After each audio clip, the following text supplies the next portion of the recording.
Bem-vindo, amigo internauta, este é o Super FC pelo Mundo, começando aqui do meu lado, Gabriel Pazini. Tudo bom, Gabriel? Tudo bom, Fernando? Tudo bom, amigo internauta? Então, amigo internauta, vamos rapidinho já para Premier League, resultados na sua tela. Tivemos jogos adiados, isso mesmo, Manchester City e Sunderland foi adiado, assim como Everton e Crystal Palace, mas vamos falar do que aconteceu, né, Pazini? Começando, o West Bromwich empatou em 1-1 com o Chelsea ainda é líder, um ponto acima do Arsenal, que empatou dentro de casa para o Manchester United, com o Manchester United. Tottenham 4-0 em cima do Newcastle, o Tottenham que está na quinta colocação na zona de classificação à Liga Europa, apenas 3 pontos abaixo do Liverpool, que ganhou fora de casa do Fulham. O Liverpool, que está apenas 4 pontos do Chelsea. Pazini, tudo embolado, muito emocionante a Premier League. Começando primeiro com a derrapada do Chelsea, que conseguiu empatar, tá certo, fora de casa, mas derrapada, empatou em 1-1 com o West Bromwich. Vai lá. Pois é, né? O Chelsea perdendo a chance de se distanciar um pouquinho mais na ponta da tabela, desde que é o campeonato inglês mais emocionante dos últimos anos, né? 4 times brigando pelo título, o Liverpool também, que a gente vai falar daqui a pouco. E o West Bromwich fez mais uma vítima, né? Já tinha arrancado um empate com o Liverpool rodadas atrás, agora segura o Chelsea de novo em sua casa, num jogo que, assim como aquele do Liverpool, visitante foi superior. O Chelsea criou as melhores oportunidades, dominou o jogo, fez uma blitz ali na área do West Bromwich, mas a equipe do WBA conseguiu segurar bem os visitantes e saiu aí com 1-1, um placar que foi empatado no finalzinho do jogo aos 42 minutos, com gol do Anichebe, atacante nigeriano, e um jogo bem bacana que tivemos por lá. Sabendo do resultado do Chelsea, o Arsenal entrou em campo, um jogo muito difícil contra o Manchester United, apesar daquela desorganização que a gente sempre fala que o Moyes consegue fazer com o United, empatou o Pazini, até foi um pouquinho melhor, mas não conseguiu a vitória. Pois é, foi um péssimo resultado para as duas equipes, né? O Arsenal perdeu a chance de voltar à liderança, o Manchester United ficou ainda mais distante da zona de classificação às ligas europeias, né? Está a 8 pontos do Tottenham, que está na zona de classificação à Liga Europa. É aquilo que a gente vem comentando aqui, né? O Manchester United pode não ganhar nada nessa temporada e não participar de torneios europeus na próxima. Pode ser uma péssima temporada de estreia para o David Moyes. No jogo que foi bem fraquinho, principalmente no primeiro tempo, o jornal inglês Daily Mirror, conhecido por fazer muita galhofa, até colocou no Twitter um dia depois do jogo que tinha um torcedor dormindo no sofá até aquele momento por conta do jogo muito fraco entre Arsenal e Manchester United. Não foi assim, um jogo tão péssimo assim não. No segundo tempo as duas equipes criaram boa chance. O Szczesny teve que fazer uma defesaça numa cabeçada do Van Persie. Do outro lado, o De Gea fez 2 boas defesas. O Valencia foi inútil no ataque, mas salvou a bola em cima da linha. Foi um jogo que teve certa emoção no segundo tempo, mas realmente deixou a desejar. O Arsenal, se tivéssemos um vencedor na partida, seria o Arsenal, foi melhor. O Manchester United atuou muito mal, só na defesa, pouco conseguiu contra-ataque, só mesmo nessa defesa espetacular do Szczesny na cabeçada do atacante holandês Van Persie. Mas não foi uma grande partida, no final das contas um empate justo dentro do que foi visto dentro de campo, um jogo, como disse, ruim e péssimo resultado para as duas equipes. Contudo, o Arsenal ainda segue na luta, tá só um ponto atrás do Chelsea, tem uma boa equipe, tudo para seguir nessa briga pelo título até o final.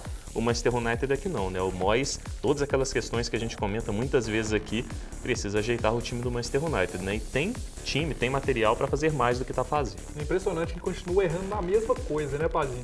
Não muda, ele parece que não enxerga o erro que ele faz toda a partida. Impressionante. Impressionante. Então, falando de impressionante, Leandro Cabido comemorando 4-0, Tottenham bagunçando ali um pouquinho o campeonato inglês, 7 pontos abaixo da liderança. Pois é, 7 pontos abaixo da liderança e a 3 pontos só do Liverpool, né? Segue sonhando com vaga na Champions League. Uma goleada sensacional, 4-0 fora de casa, num jogo que não dava para esperar uma goleada assim, né? Porque o Tottenham entrou com 4 volantes e 2 atacantes. O Tim Sherwood, mais uma vez, mexendo muito no time, na estrutura tática, acabou dando certo, né? Como tem dado certo muitas vezes, apesar dessas loucuras dele, né? Digamos assim. Ousadia, o time, ousadia e alegria dos Spurs, tem dado certo, né? O Tottenham tem conseguido resultados. O problema, né, que me faz ficar cético quanto ao time conseguir vaga em Champions League, acho que só briga mesmo pela Liga Europa com o Everton, é a questão do time não ir bem contra os adversários diretos, né? Apesar de vencer o Everton na última rodada, foi goleado pelo City e pelo Liverpool em casa. mas tem alguns bons jogadores. O Paulinho voltou bem de contusão, né? Depois de um jogo ruim, marcou gol nessa partida, teve uma boa atuação.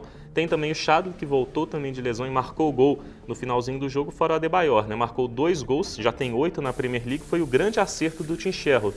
O atacante togolês está jogando muito bem, marcando gols, sendo o cara do Tottenham desde que voltou à equipe dos Spurs, mas é um time que tem a crescer. Essas modificações excessivas do Tim Sherwood, se tudo bem, o time está conseguindo resultados, mas por outro lado não vai bem contra os grandes e fica um time muito sem saber qual que é a sua filosofia mesmo de jogo, né? Então tem complicado o Tottenham, que pode jogar um futebol melhor do que está jogando. Quem continua muito bem é o Liverpool, que tem Felipe Coutinho jogando muito bem, apesar do único que eu não vejo, o Filipão. 3-2, ótima vitória, né, Pazinho?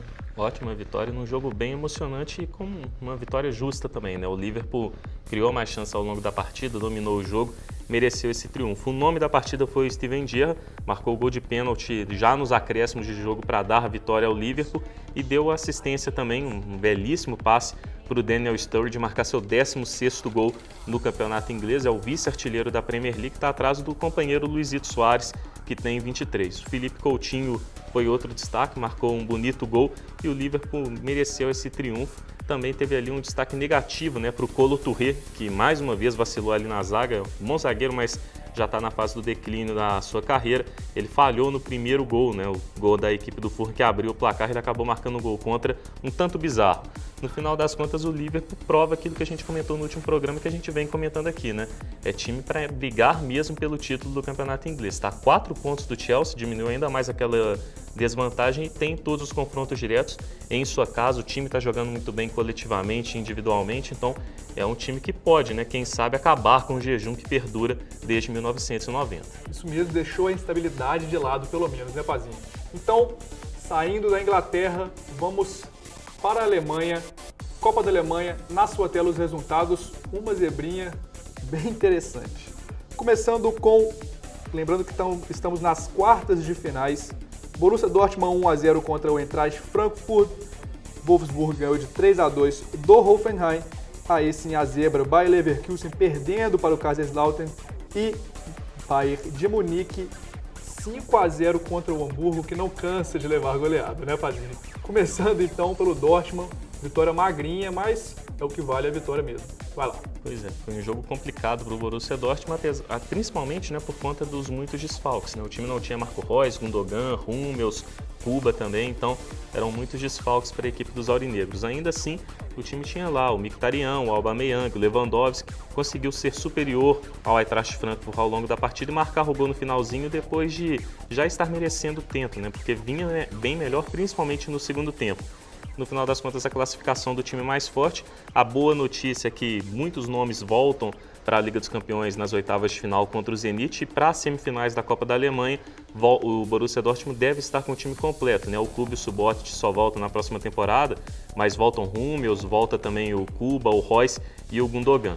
Quanto ao Eintracht Frankfurt, né, a eliminação, mais uma decepção na temporada, tirando a Liga Europa, o Frankfurt não faz uma temporada 2013-2014 boa. O time mais uma vez vê a escalação como problema, né? O Armin Veh vem fazendo um bom trabalho no geral, mas nessa temporada falha na escalação, né? O Inui, que era o destaque do time na última temporada, virou reserva e o Kadlec, que chegou resolvendo o ataque, perdeu espaço para o Joselu, que perdeu espaço agora para o time jogar às vezes sem centroavante, né? Jogar com o falso 9.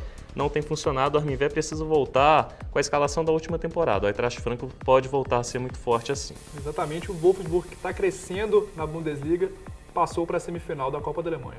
Passou para a semifinal com uma boa vitória emocionante para cima do Hoffenheim.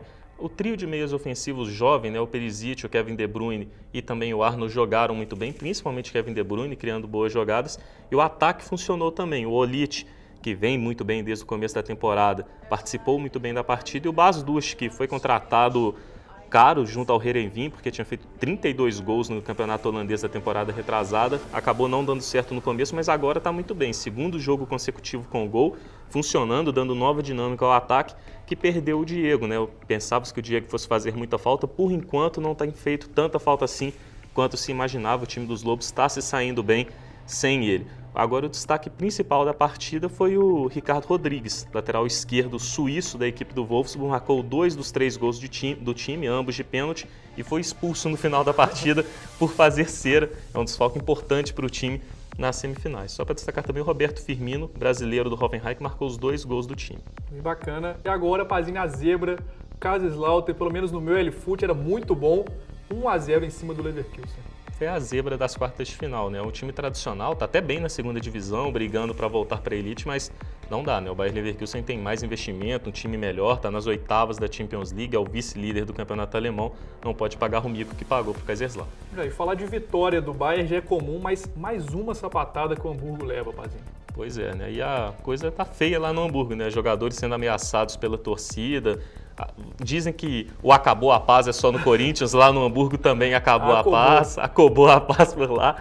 E a gente viu também alguns episódios lamentáveis, né? Ameaça ao técnico, ameaça aos jogadores, até o Rafael van der Vaart sendo muito cobrado. E é até algo curioso, né? Porque o Hamburgo não tem time para estar na situação que está, né? Brigando para não cair no campeonato alemão e levando sapatadas consecutivas aí do Bayern de Munique, né? Para quem não se lembra, levou de 9-2 na temporada passada, agora toma um 5-0 nas costas. O Hamburgo que pode, né, com isso quebrar uma escrita, né, é o único time da história do futebol alemão que nunca foi rebaixado. Essa escrita muita gente, principalmente lá na Alemanha, aposta que cai nessa temporada. Sobre o jogo, né, vitória tranquilíssima do Bayern de Munique, destaque para o Mandzukic, marcou 3 gols, e destaque para o Toni Kroos, voltou ao time titular depois de um período ali no banco, 2 assistências, jogou muito bem. O Goetze também deu 2 assistências, foi outro destaque. Exatamente, e semifinais serão dia 14 de abril. Na sua tela teremos Bayern de Munique e Kaiserslautern, além de Borussia Dortmund e Wolfsburgo. Não é isso mesmo, Pazini? É isso aí. Fim na Alemanha, vamos então para a Espanha, Copa do Rei, resultados na sua tela, já estava quase definido, mas acabou de dar o petardo final, a dupla Real Madrid e Barcelona. Tivemos vitória do Real Madrid no clássico da capital por 2-0 contra o Atlético e o empate em 1-1 entre Real Sociedad e Barcelona, que classificou o Barça. Pazini, acho que dá para embolar os dois, né? Vai lá. Pois é, no jogo do Real Madrid uma partida sem muitas emoções, porque o Real terminou de matar o confronto já no começo do jogo, né? Com 15 minutos, abriu 2-0, 2 gols de pênalti do Cristiano Ronaldo. Real Madrid tranquilo aí, conseguiu garantir a classificação. Detalhe é para um jogo, mais uma vez, muito brigado no mau sentido, né? Muitas faltas, excesso de brigas também, o Xabi Alonso se desentendendo com o Raul Garcia do Atlético de Madrid. O episódio que mais marcou foi com o Cristiano Ronaldo, né? O Cristiano Ronaldo levou um isqueiro na cabeça da torcida do Atlético de Madrid e teve também ali um problema com o Manquídio, né? Os dois foram dividir uma bola ali, o Cristiano Ronaldo mais forte do que o Manquídio levou a melhor, só que o Manquídio caiu no chão arrastando o pescoço, uma cena até muito forte, teve que ir para o hospital. Mas é uma atitude bonita do Cristiano Ronaldo, ele foi pedir desculpas, ficou muito preocupado com o Manquídio, e a mãe dele dando entrevistas à mídia espanhola contando que o Cristiano Ronaldo liga 2 vezes todos os dias para ela para saber como é que ela tá, se o Manquídio está bem, se eles estão precisando de alguma coisa. Bacana a atitude do Cristiano Ronaldo. E no jogo do Barcelona, né? O Barcelona dominou, voltou a jogar muito bem, apesar de ter ficado só no empate, e merecia uma vitória tranquila. Muitos lances bonitos, ao estilo do Barcelona, durante a partida, só que ficou só no 1-1. Detalhe para o Messi, marcou um bonito gol, fez boas jogadas junto com o Fábricas também. Messi, o homem da partida, não é isso mesmo, Pazinho? O homem do jogo. Então, a final, na sua tela, obviamente, Barcelona e Real Madrid vai ser no dia 18 de abril. Fim na Espanha. O destaque só disso aí, o Real Madrid chega invicto. Desde 1916 isso não acontecia na Copa do Rei da Espanha. E o Real Madrid busca aí o 19º título, o Barcelona, o maior campeão, tenta o 27º. Isso mesmo, curiosidade do Pazini no meio aqui do programa. Fim na Espanha, vamos então para a Itália. Resultados na sua tela. Copa da Itália, semifinal. Fiorentina ganhou de 2-0 da Udinese, que havia vencido o jogo de ida. E a Roma perdeu de 3-0. 3-0 para o Napoli. Pazini, nessa bizarrice da Copa Itália, que tem 2 jogos apenas na semifinal, infelizmente, pelo menos para mim, que eu acho, não passou nem Udinese, nem Roma. Coitada da Roma, não acerta em uma. Vai lá, Pazini, embola e joga os 2. É um regulamento totalmente sem sentido, né? Só jogos únicos na semifinal, a única fase que tem jogo de ida e volta, né? Não faz sentido nenhum esse regulamento. no jogo entre Udinese e Fiorentina, o contrário do que se previa, né? A classificação da Udinese esperada, mas o contrário no panorama do jogo. A Udinese partiu para cima da Fiorentina, teve 59% de posse de bola e finalizou 19 vezes. A Fiorentina, que precisava do resultado, finalizou só 6. Foi um jogo bem interessante desse ponto de vista, mas a classificação esperada da Fiorentina que, apesar disso, tem um problema para a decisão. O elenco é muito bom, principalmente do meio para frente, mas perde o Quadrado, um dos destaques do time na temporada, levou o terceiro cartão amarelo, não joga a decisão contra o Napoli. Napoli que passeou para cima da Roma, atuação excelente do Jorginho, meio-campista brasileiro que marcou o gol e deu assistência. O Higuaín mais uma vez deixou o dele e o Callejon, atacante espanhol, complementou o placar. Foi uma vitória tranquila do Napoli, passeio para cima da Roma. Na decisão entre Fiorentina e Napoli, né? O Napoli busca aí o seu 5º título, a Fiorentina busca o 7º. É uma final bem interessante entre dois times que a gente vem comentando desde o começo da temporada, né? Depois da Juventus, tem a Roma também que acabou sendo uma surpresa, são os melhores times do futebol italiano, duas equipes boas com plantéis muito bons também. É isso mesmo, a final vai ser dia 2 de maio e agora partimos para a Copa da França. Muitos resultados na sua tela. Pazini, aquele bate-bola de cima. Vamos lá. Vamos lá, então. Começando, oitavas de final, Cannes e Montpellier, 1-0 Cannes. O Montpellier eliminou o PSG, na fase anterior foi eliminado pelo Cannes. Que coisa, né? Angers e Bastia, 4-2 para o Angers. Deu o resultado esperado, o Angers em casa também. Lille passou nos penais contra o Caen.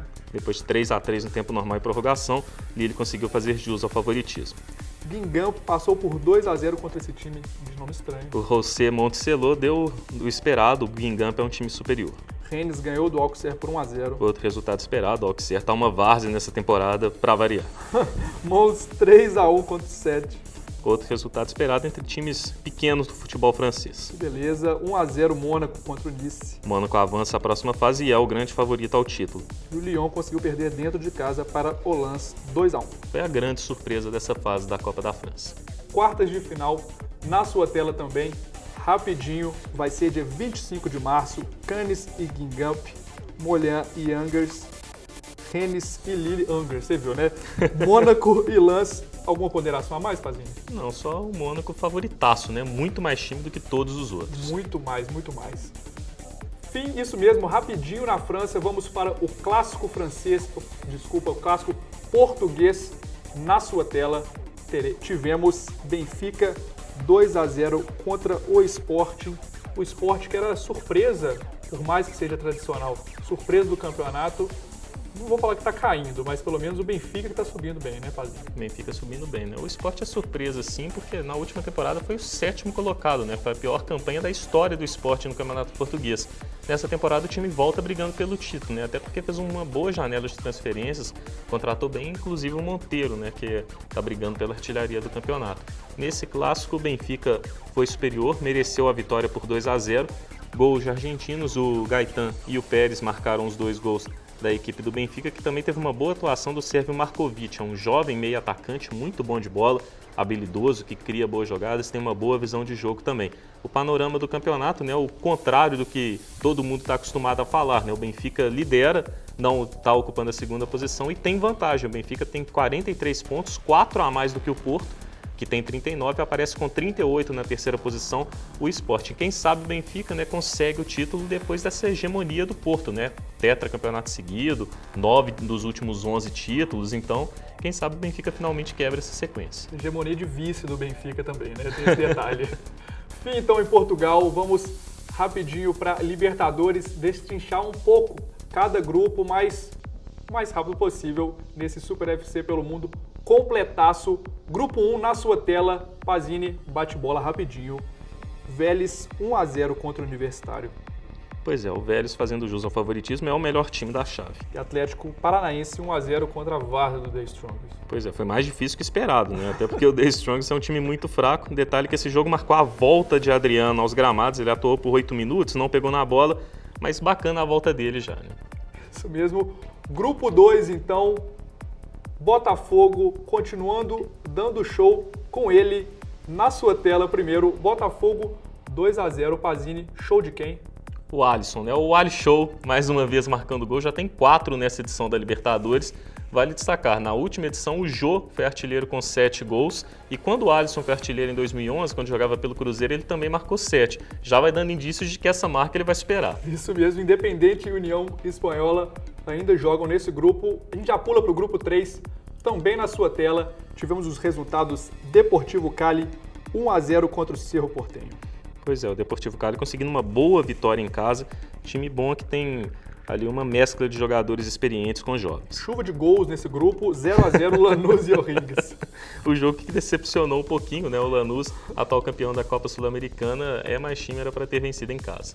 Isso mesmo. Agora, grupo do Atlético, grupo 4, na sua tela, resultados: Atlético 1-0, gol ali no finalzinho, péssima partida, e Santa Fé 3-1 contra o Nacional. Primeiro falando do Galo, Pazini, um jogo, pelo menos na minha visão, que o Atlético foi muito mal, ganhou onde poderia ganhar, na bola aérea.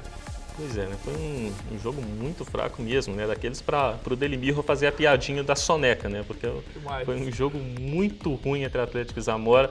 O Atlético controlou a partida, né? Teve posse de bola, mas não teve uma posse de bola incisiva, né? Que resultasse em chance de gol. Atuações bem apagadas também do Ronaldinho, do Diego Tardelli. Foi um jogo ruim do Atlético. O Santa Fé jogando muito bem, mostrando jogadores habilidosos. 2 golaços, Pazini. Vitória tranquila. 2 golaços, uma vitória tranquila, né? No primeiro tempo, um jogo um pouquinho mais equilibrado. No segundo tempo, o Santa Fé foi muito superior ao Nacional. Uma vitória boa por 3-1, com destaques ali no meio de campo, principalmente para o Torres, capitão da equipe, que marcou um golaço, deixou 3 adversários para trás com muita habilidade e tocou na saída do goleiro. E destaque também para a defesa mais incrível da Libertadores até agora. E não foi de goleiro, foi do Arias, o lateral esquerdo do Santa Fé. No comecinho do jogo ali, 21 minutos, o Nacional, com um ataque muito perigoso, finalizou. O Arias tirou a bola de bicicleta em cima da linha, caiu no chão e se levantou para tirar o rebote de cabeça. 2 defesas incríveis, com muito reflexo e sem usar as mãos. Sensacional o lateral esquerdo. Sensacional. Grupo 5 agora, grupo do Cruzeiro, na sua tela. Resultado de Real Garcilaso 2-1 contra o Cruzeiro, no ato deplorável da torcida peruana, de racismo contra o Tinga. Para quem não sabe, a notícia está rolando aí já várias histórias. Dilma já falou sobre o assunto, Anastasia, muitas pessoas repercutindo. E para fechar, Universidade do Chile 1-0 contra o Defensor. Pazini, começando pela atitude deplorável lá no Peru, e Huancayo, 2-1 Real Garcilaso. 2-1 Real Garcilaso, um jogo atípico, né? O Cruzeiro foi muito bem no primeiro tempo, abriu 1-0, parecia que só perdia o jogo se quisesse, tamanha era a superioridade. O Real Garcilaso não fazia muita coisa. No segundo tempo aconteceu justamente isso, né? O time cansou, sentiu a altitude, foi muito mal, e aí o Real Garcilaso virou. Detalhe para 3 gols de bolas aéreas, né? E bolas paradas também. Os 3 gols com as 2 defesas falhando, né? Principalmente a defesa do Cruzeiro nos 2 gols do Real Garcilaso, o Fábio saindo mal e a zaga batendo cabeça. Quanto à atitude, né? Deplorável, lamentável, injustificável também, e a Conmebol tem que aplicar uma punição exemplar, né? O Real Garcilaso tem que ser punido, excluído da Libertadores por 2 anos, porque senão essa coisa vai continuar, e principalmente os torcedores, né? A televisão peruana filmou os torcedores que estavam fazendo isso, pelo menos alguns deles. Tem que banir os caras do estádio, né? Não dá para deixar como está, no mínimo isso, porque é inaceitável, né? 2014 nunca teve espaço para isso, mas já passou da hora de acabar com isso. Dentro dos estádios de futebol também, deplorável a atitude. Tomara que exista uma punição exemplar, né? Mas infelizmente não dá para confiar muito na Conmebol, né? Ano passado um garoto morreu, a Conmebol nada fez, lavou suas mãos depois, então tomara que isso não se repita, né? Tomara que o Cruzeiro faça o que tem que fazer, a CBF também, que exista a pressão que está existindo para alguma coisa acontecer. Isso mesmo, e no mesmo grupo, Universidade do Chile marcou 1-0 com gol da gente que conhece demais esse jogador, rapazinho. Vai lá. Gustavo Lorenzetti, né? Aquele que o Cruzeiro tentou contratar tantas vezes, muito bom meio-campista chileno, marcou o gol da vitória da Laú, que estreia bem no grupo, é o grande adversário do Cruzeiro nessa chave. Exatamente, o grupo 6, na sua tela, resultados: tivemos Grêmio 1-0 contra o Nacional e Atlético Nacional 1-0 contra o New Old Boys. Muitos gols, né, Pazinho? muitos gols, né? O Grêmio ganhou o jogo na vontade, né? Aquela velha raça argentina, digamos assim, o Grêmio conseguiu ganhar o jogo nessa. Foi um jogo muito brigado, não foi tecnicamente agradável, mas o importante é que o Grêmio sai com 3 pontos fora de casa num grupo equilibradíssimo, o grupo da morte. Quanto ao Atlético Nacional, muita técnica, né? A técnica que não foi vista no outro jogo a gente viu na Colômbia. O Atlético Nacional mandou na partida, 62% de posse de bola, 26 finalizações ao gol. Poderia ter sido até uma goleada para cima do Newell's Old Boys, não foi, porque o Guzmán, quem diria, fez uma partida muito boa, fazendo várias boas defesas. O Atlético Nacional mostra aí o cartão de visitas muito bom para a chave. Parece ser o time tecnicamente mais agradável de se ver, o melhor time técnico nessa chave aí, o Grupo 6 da Copa Libertadores. Isso mesmo, Grupo 7, resultados, tivemos vitória do León no México 2-1 contra o Flamengo e Emelec 2-1 contra o Bolívar. Bola e vai, pai. Pois é, o Emelec conseguindo uma boa vitória em sua casa e o Flamengo no seu jogo mais difícil, né, já na estreia, fora de casa contra o time mais forte da chave, acabou que não foi um resultado dentro das circunstâncias tão ruim assim. O Flamengo teve o Amaral expulso logo no comecinho da partida, o León foi para cima, o técnico do León até muito ousado, colocou 4 atacantes em campo, 4 meias armando o jogo, um sistema tático todo maluco que ele arrumou quando ficou com o jogador a mais, mas acabou dando certo. O León partiu para cima, no segundo tempo fez uma blitz, 2 bolas na trave, teve pênalti que o León não converteu, mas o mais importante é que saiu a vitória desse bom time do León. Para mim, León e Flamengo são os melhores da chave, passam a próxima fase e é um time para se ficar de olho. Atual campeão mexicano, a gente já comentou algumas vezes aqui, é um time muito bom esse time do León. E para fechar, na sua tela, bate-bola rapidinho, Grupo 8, Pazini, começando lá, Santos Laguna 1-0 contra o Arsenal de Sarandi. Pois é, resultado esperado, Santos Laguna mais time jogando em casa também. Deportivo 1-1 contra o Peñarol. Peñarol conseguindo arrancar um empate fora de casa com o Anzoátegui, Peñarol que para mim é favorito ao lado do Santos Laguna para passar. Isso mesmo, acabamos então o Pelo Mundo, completaço. Muito obrigado, Gabriel Pazini, por mais uma bela participação. Obrigado, Fernando. Obrigado, amigo internauta. Então, amigo internauta, acesse como sempre superfc.com.br. Muito obrigado, até a próxima. Tchau, tchau.